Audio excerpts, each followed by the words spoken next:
देखो बायोलॉजी में कहाँ तक पढ़ लिया था हमने? ठीक, विभाजन पढ़ लिए थे पूरा, है ना। सिंड्रोम पढ़ते हैं, जो रोग होते हैं गुणसूत्र द्वारा।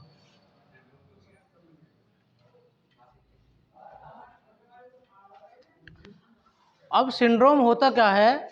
जो हमारे शरीर में गुणसूत्र कितने होते हैं? 46 गुणसूत्र होते हैं। इन गुणसूत्रों के बढ़ने या घटने को सिंड्रोम कहते हैं। इन गुणसूत्रों के बढ़ने या घटने को क्या कहते हैं? सिंड्रोम। अब ये रोग होते तो कई प्रकार से हैं, लेकिन मेनली हम पढ़ते हैं। एक है टर्नर सिंड्रोम, दूसरा है क्लिनीफेल्डर सिंड्रोम,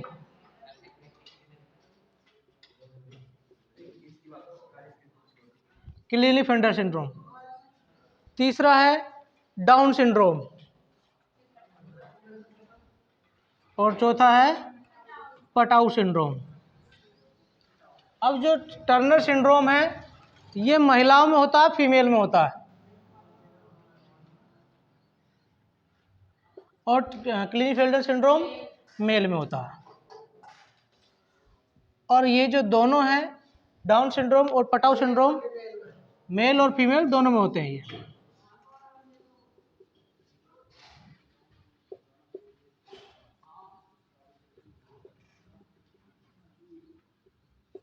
ठीक है, मेल और फीमेल दोनों में होते हैं।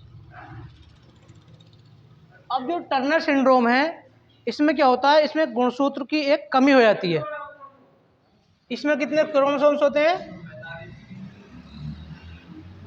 45 गुणसूत्र होते हैं। और जो क्लिनीफेल्डर होता है इसमें कितने रहते हैं? 47। ये जो महिलाओं में होता है इसमें महिलाओं की जो जनन क्षमता होती है वो कम हो जाती है, मतलब जो बांझपन की प्रवृत्ति है, बांझपन की जो प्रवृत्ति है वो दिखती है महिलाओं में।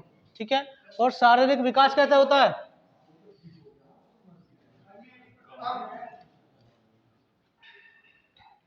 कम हो जाता, कम होता है।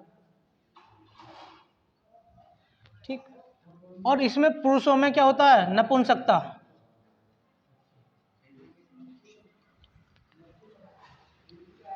डाउन सिंड्रोम में भी 47 गुणसूत्र होते हैं, और पटाउन सिंड्रोम में भी 47 गुणसूत्र होते हैं।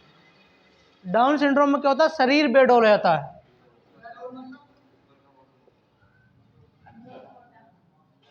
शरीर बेडौल का मतलब जैसे हमारे होंठ हैं तो होंठ बहुत ज्यादा मोटे हो जाते हैं। हाँ हाँ, यही जो होते हैं। और पटाउ सिंड्रोम में क्या होता है? जो ऊपर का होंठ होता है वो कटा हुआ होता है। यहाँ से जो ऊपर का होंठ होता है ये इस प्रकार से कट जाता है। तो सिंड्रोम क्या होते हैं? सिंड्रोम क्या है? गुणसूत्र का एक प्रकार का रोग है। टर्नर सिंड्रोम में क्या होता है? कितने गुणसूत्र होते हैं टर्नर सिंड्रोम में? 45। इसमें ये होता किसमें? पुरुषों में या महिलाओं में? महिलाओं में। महिलाओं में बांझपन की क्षमता देखी जाती है। क्लिनीफेल्डर सिंड्रोम में क्या होता है? 47 गुणसूत्र होते हैं। किसमें होता है? पुरुषों में या मेल फीमेल में? पुरुषों में होता है, और पुरुषों में नपुंसकता की क्षमता देखी जाती है, या नपुंसक पुरुष होते हैं वो। डाउन सिंड्रोम में क्या होता है? किस किस में होता है ये? पुरुष और महिला दोनों में होता है। और कितने गुणसूत्र पाए जाते हैं? 47। इसमें होता क्या है? डाउन सिंड्रोम की कंडीशन क्या है कि शरीर की जो बनावट है, आकृति है, वो कैसी होती है? बेढंगी होती है। पटाउ सिंड्रोम में क्या होता है? 47 गुणसूत्र होते हैं, ये पुरुष और महिला दोनों में पाया जाता है। इसमें क्या होता है? ऊपर का होंठ जो है वो कटा हुआ होता है, मोटा नहीं, कटा हुआ होता है। अब हमने सेल तो पढ़ ली, अब पढ़ते हैं हम क्या? ऊतक। हाँ, सेल का टॉपिक पूरा हो गया हमारा।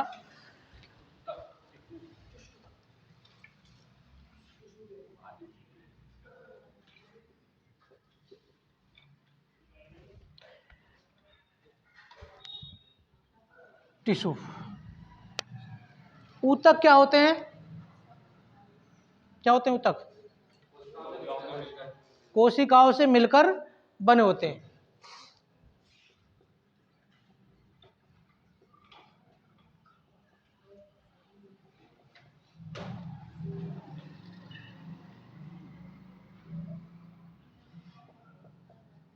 कोशिकाओं से मिलकर बने होते हैं। ऊतक के अध्ययन को क्या बोलते हैं? ऊतकों के अध्ययन क्या बोलते हैं? हिस्टोलॉजी।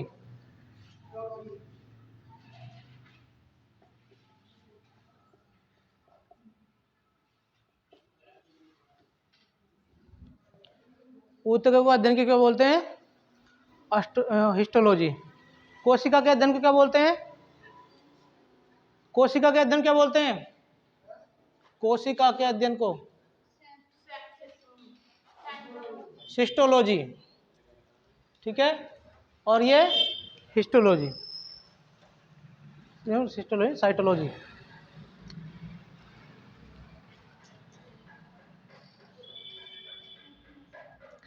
कोशिका का अध्ययन क्या कहलाता है? साइटोलॉजी। लिख देता हूँ यहाँ, चलो।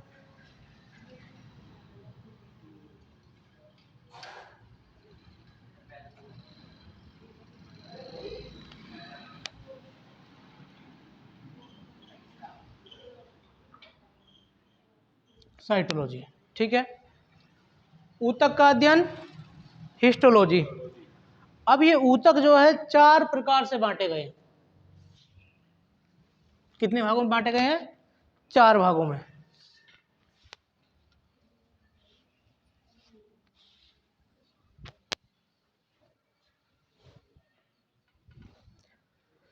पहला है तंत्रीय ऊतक।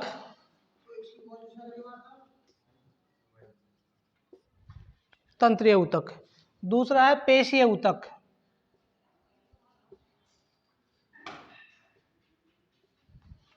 और तीसरा है उपकला ऊतक।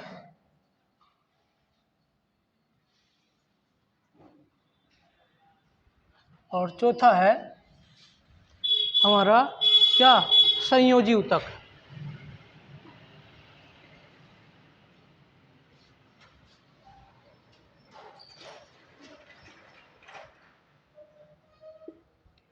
ठीक है,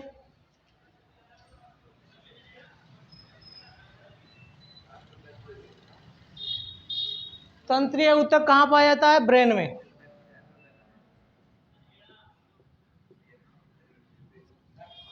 तंत्रीय ऊतक कहाँ पाए जाएंगे? ब्रेन से। मतलब जो एक ऐसी सेल जिससे ब्रेन बना होता है, ठीक है, तो उसे क्या बोलते हैं? तंत्रीय ऊतक। कौन सी सेल होती है इसमें? Neuron cell.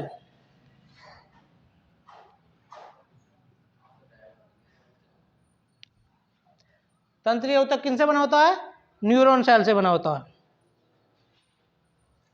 या गैलियल सेल से।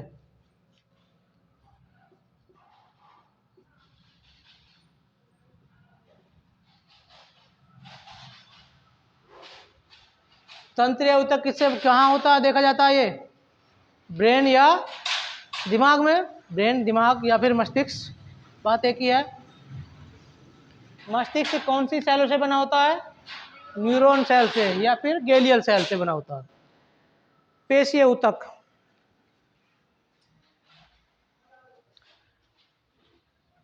पेशीय ऊतक मतलब मस्कुलर। सबसे छोटा पेशीय ऊतक कौन सा है? स्टेपीज। क्या है?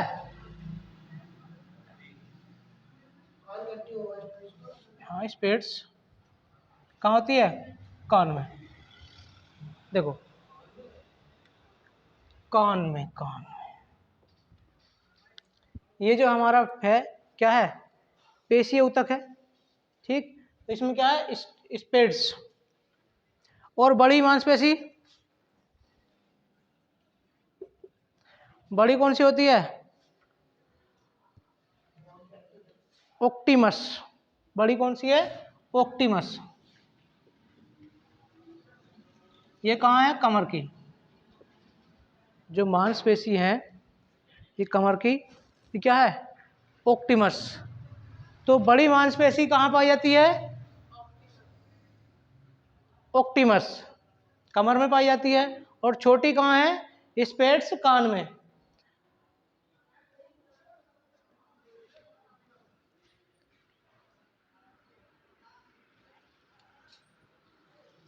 मांस से बनी होती है, ये मांसपेशियों से बनी होती है।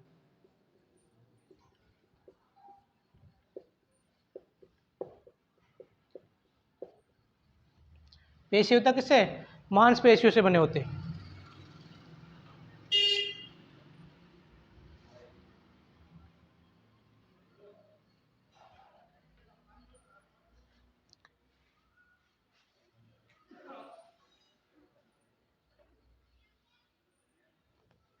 उपकला ऊतक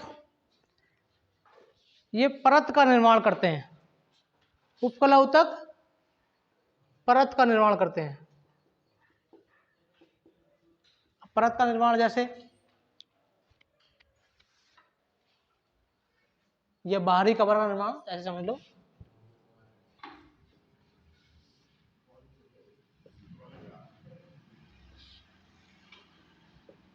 जैसे हमारी आंख है, आंख के ऊपर की जो बाहरी परत है, आंख के ऊपर जो बाहरी परत है उसे क्या बोलते हैं? उसे कॉर्निया बोलते हैं।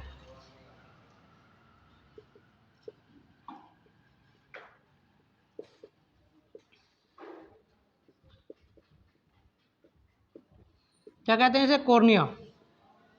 आंख के ऊपर की बाहरी परत कॉर्निया किसकी बनी होती है? उपकला ऊतक की। ठीक है, आंख के ऊपर की बाहरी परत किसकी बनी होती है?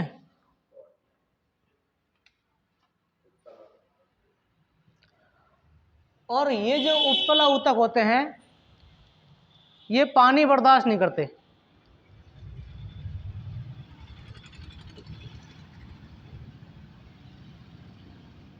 इनके पानी के बर्दाश्त करने की क्षमता जो होती है कम होती है।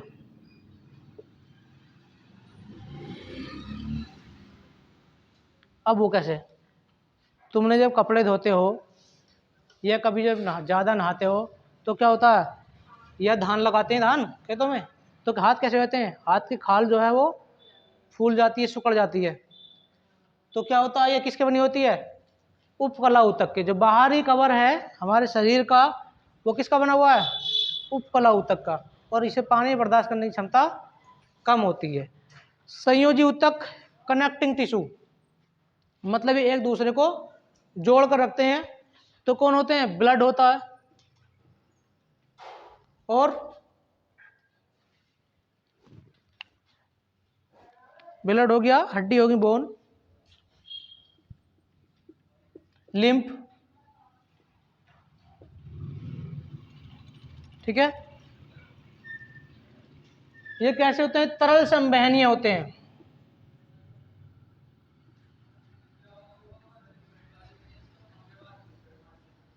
कैसे होते हैं ये? तरल संवहनीय होते हैं, मतलब इनमें तरल का जो है वहन होता है।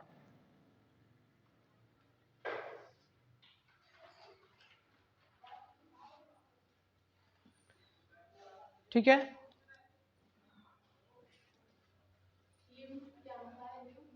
हड्डियों के अंदर पाया जाता है। आगे जब पढ़ेंगे बोन पढ़ेंगे, हड्डी पढ़ेंगे, जब पता है।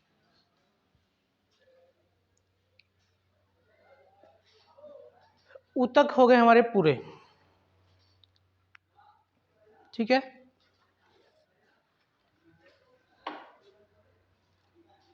और एक लिख लेंगे एपिटोज, एपिटेज टिश्यू ऊतक बसा के बने होते हैं।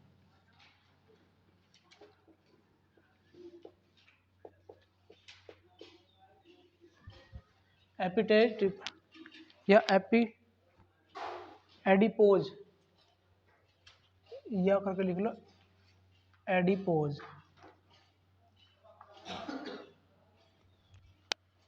टिश्यू जो है ऊतक किसके बने होते हैं? वसा के बने होते हैं।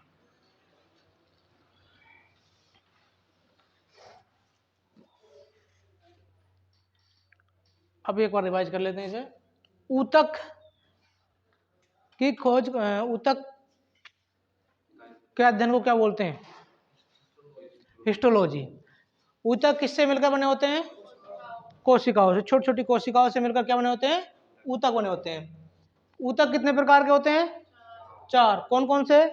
तंत्रीय ऊतक, पेशीय ऊतक, उपकला ऊतक और संयोजी ऊतक। तंत्रीय ऊतक कहाँ पाई जाती है? ब्रेन में।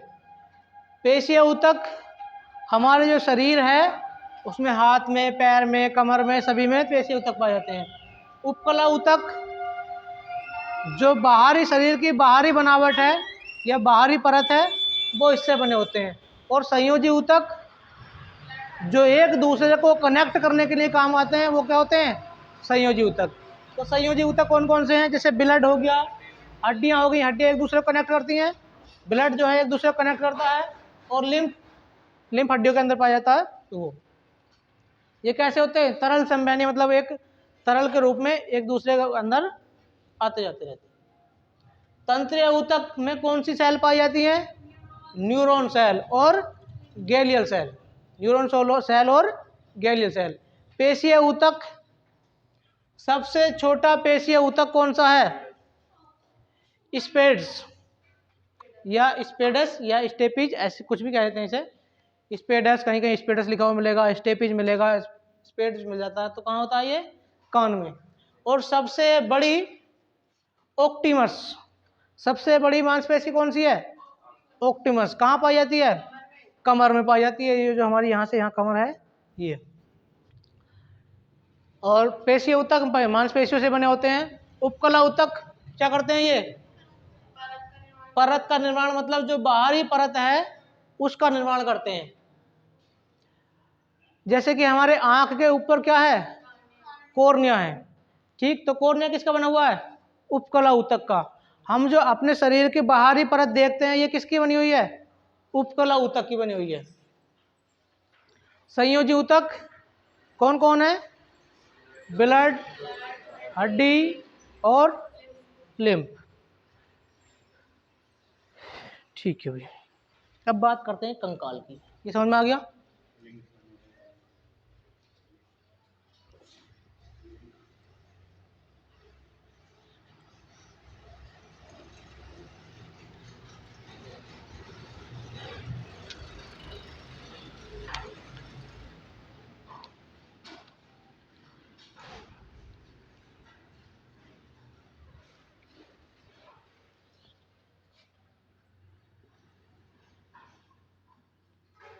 कंकाल क्या होता है? कंकाल, अच्छा, कंकाल का काम क्या होता है? बनाए रखना।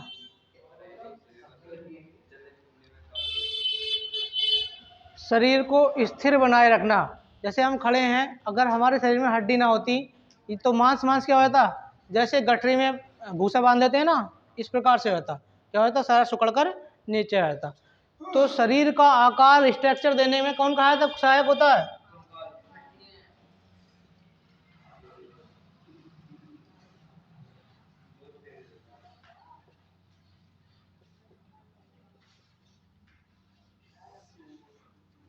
शरीर को आकार देने में सहायक होता है। ठीक है भाई। अब कंकाल जो है वो 2 प्रकार का होता है। कौन कौन सा? एक तो आंतरिक कंकाल,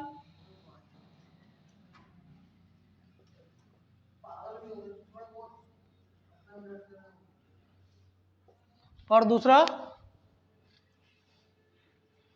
बाह्य कंकाल।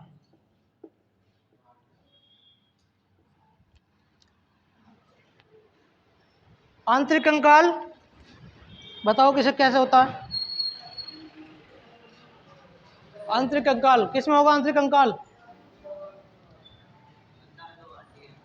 जो हड्डियां मांस के अंदर हो उसे क्या कहते हैं? आंतरिक कंकाल। और जहां हड्डियां मांस के बाहर हो उसे बाह्य कंकाल।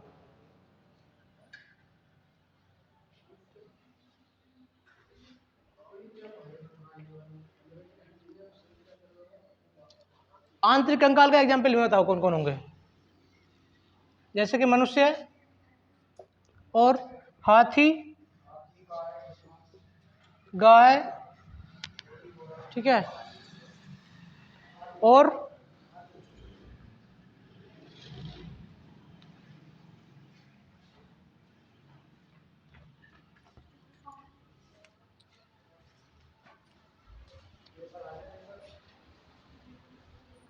हाथी, गाय, बछड़ा, मनुष्य, जो भी होते हैं ये सब कहाँ होते हैं? जिनके मांस बाहर हो,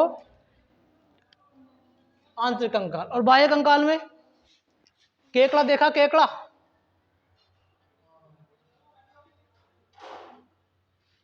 बाह्य कंकाल होता है। मतलब जितने भी कीड़े मकोड़े छोटे जीव होंगे वो कैसे होते हैं? सब बाह्य कंकाल।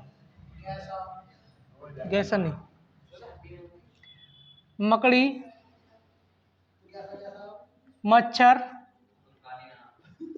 चींटी, और बताओ, कॉकरोच,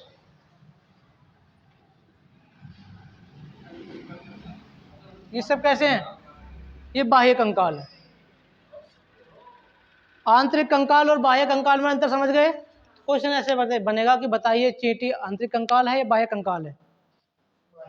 बाह्य कंकाल मतलब जो छोटे छोटे कीड़े मकोड़े होते हैं, कीट होते हैं, है ना, उन्हें क्या होते हैं? बाह्य कंकाल होता है।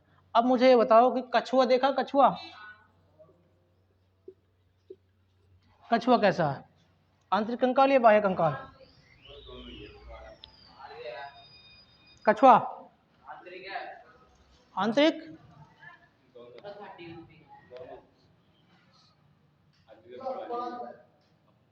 कछुए में दोनों होते हैं, आंतरिक कंकाल भी और बाह्य कंकाल भी। कछुए की जो ऊपर वाली परत होती है, ठीक है,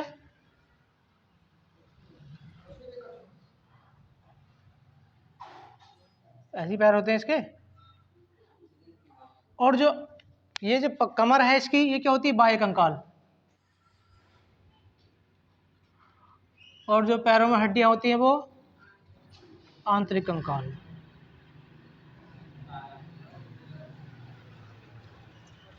कंकाल हमारे मूवमेंट में सहायक होता है। हम जो चल फिर रहे हैं वो किस कारण से? कंकाल के कारण से। और अगर कंकाल ना होता तो जैसे गेंद को रुड़काते हैं ऐसे रुड़काते शरीर को, कोई और ही ढकेलता।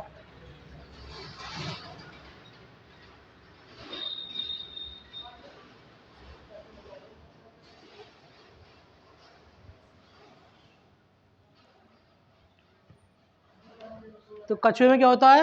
आंतरिक कंकाल और बाह्य कंकाल।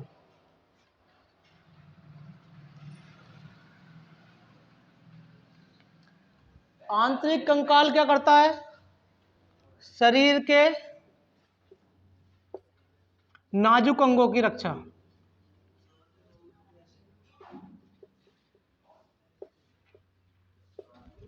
जैसे कि हमारा दिल है ना, गुर्दे हैं, तो इनकी रक्षा करता है। और बाह्य कंकाल पूरे बॉडी की सुरक्षा करता है। अब पढ़ते हैं बोन, ठीक है, और कार्टिलेज, उपास्थि।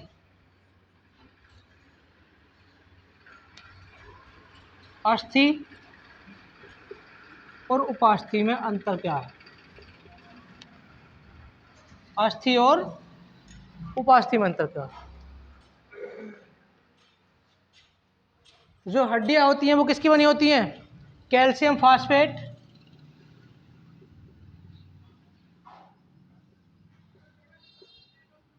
और कैल्शियम कार्बोनेट।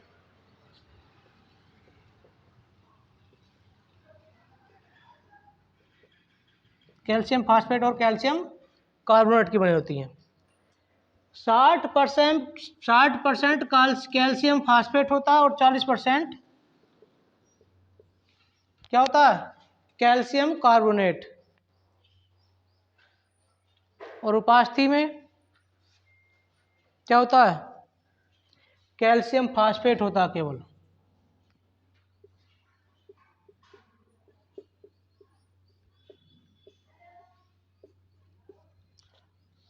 और कैल्शियम कार्बोनेट नहीं होता।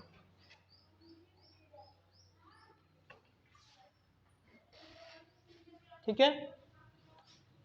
जो हड्डी होती है, अस्थि होती है,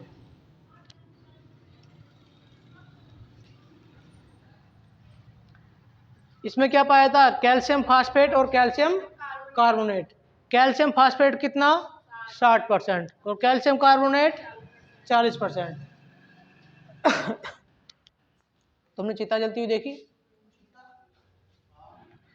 जब हम चिता को जलाते हैं तो उसकी जो अग्नि होती है उसमें, और जो हम लकड़ी या किसी का बिटोरा जलता हुआ देखा होगा तुमने, उसमें अंतर होता है।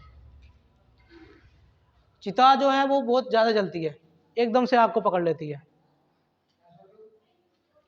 इस कैल्शियम फास्फेट की वजह से। इन हड्डियों में क्या पाया था? कैल्शियम फास्फेट, और ये जो है आग को जलाने में सहायक होता है।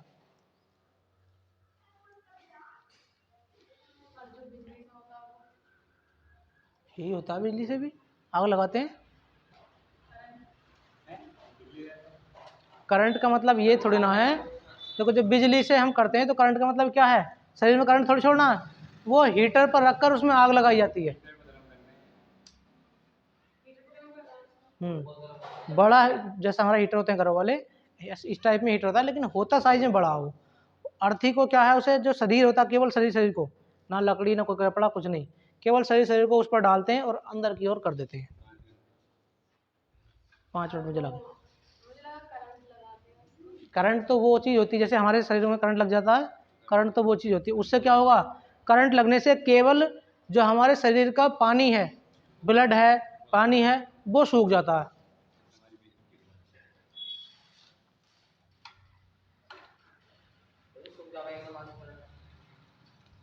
ठीक है। अस्थि और उपास्थि समझ गए? उपास्थि में क्या पाया जाता है? Calcium phosphate, cartilage. उपास्थि में क्या पाया जाता है? कैल्शियम फास्फेट, और अस्थि में कैल्शियम फास्फेट और कैल्शियम कार्बोनेट।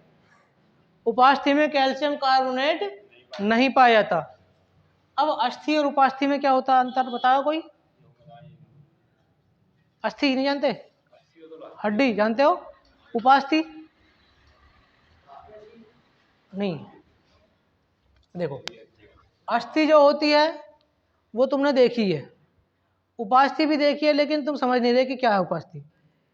ये थोड़ी सी मुलायम होती है, इसकी तुलना में, अस्थि की तुलना में मुलायम, और इसे हम खा भी सकते हैं। अब समझो, पहले सुन लो, मुर्गा तो सबने खाया होगा, ये लेग पीस है, ठीक? तो इसे जब हम मुर्गे को खाते हैं तो कहाँ तक खा लेते हैं? यहाँ तक खा लेते हैं। इस चीज को भी हम खा लेते हैं, तो ये है उपास्थि, और ये है अस्थि।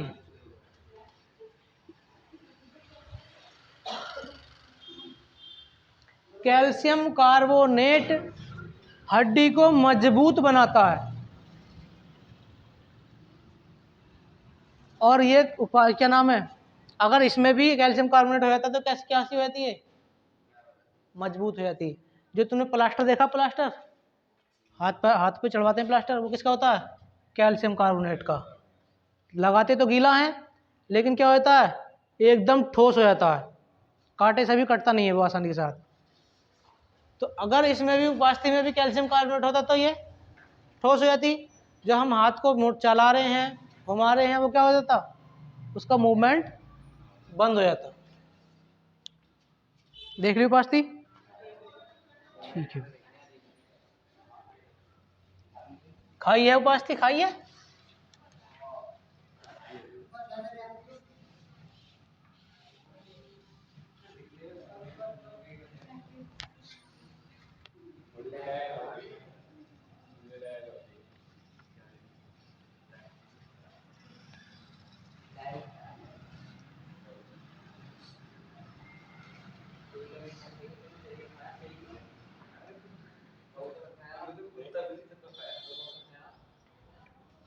अब देखो, जब बच्चे का जन्म होता है तो उसमें कितनी हड्डी होती है?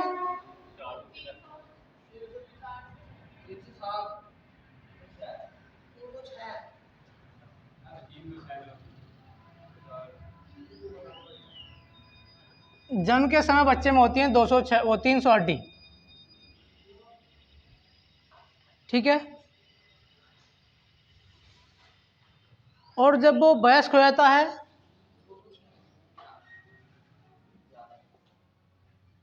तो कितनी होती है? 206 हड्डी होती है। क्वेश्चन पूछ लेता है बच्चे में कितनी होती हैं, तो लगभग कहीं कहीं तुम्हें मिलेगा 300, कहीं मिलेगा 306, कहीं कहीं 380 के आसपास ही मिल जाता है। तो कितनी होती है? 300। वो ऑप्शन के हिसाब से चले जाएंगे हम, जिसमें 300 के आसपास जो दे रखा होगा उसको, ठीक है। अब ये 206 हड्डी हमें पढ़नी है। अब इसमें 206 जो है ये दो भागों में बांटा गया है, उपांगी और अक्षीय।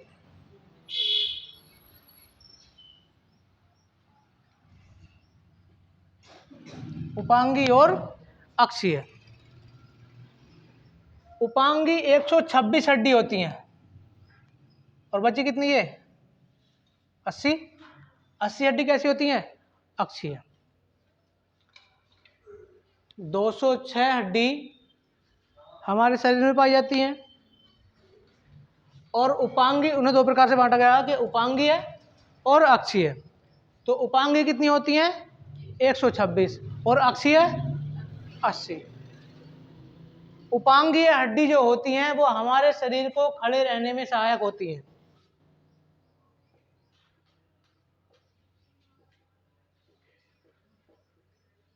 खड़े या ढांचागत।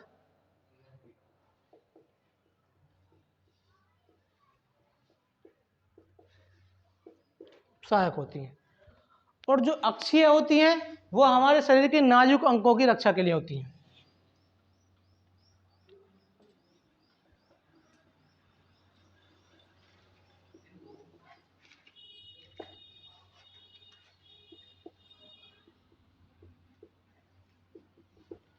ठीक है भाई, शरीर के नाजुक अंगों की रक्षा के लिए। अब नाजुक अंग कहाँ कहाँ? जैसे कि ये पसलियां, ठीक। तो शरीर की रक्षा कहाँ हो रही है नाजुक अंगों की? पसलियां ही कर रही हैं। और जैसे कि आँख है ना, ये सब क्या है? ये नाजुक शरीर के खड़े रहने या ढांचागत या ढांचे को बनाने के लिए जो हड्डियां काम आती हैं उन्हें क्या बोलते हैं? उपांगी। और अक्षीय वो कितनी होती हैं? 80। ठीक। जन्म के समय बच्चे में कितनी हड्डी होती हैं? 300। और वयस्क अवस्था में 206। तो हड्डी घट कर कहाँ चली जाती हैं? ये बाकी जुड़ जाती हैं। छोटी छोटी हड्डियां मिलकर क्या होती हैं? जुड़ जाती है। जब तुमने छोटे बच्चे का हाथ देखा होगा तो क्या होता है? उसे कहीं से भी मोड़ लो, ठीक। नाक को भी उठा देते हैं ऊपर की ओर, करते हैं इस प्रकार से, नाक को उठाते हैं, नाक बैठी हुई बहुत क्या होती हैं वो, एक जब बच्चा ज़्यादा ही छोटा होता है तो एक हड्डियां होती हैं वो लिक्विड फॉर्म में होती हैं, बहुत ही मुलायम। धीरे धीरे क्या होती हैं? वो कठोर होने लगती हैं और जुड़ने लगती हैं। तो क्या होती है? कितनी हड्डी रहती हैं? 206 हड्डी रहती हैं। 206 में 126 उपांगी और 80 अक्षीय हड्डी होती है। हड्डी किस किस से मिलकर बनी होती हैं? कैल्शियम फास्फेट और कैल्शियम कार्बोनेट। कैल्शियम फास्फेट कितने % और कैल्शियम कार्बोनेट 40%। और उपास्थि कैल्शियम फास्फेट और कैल्शियम कार्बोनेट नहीं पाया जाता।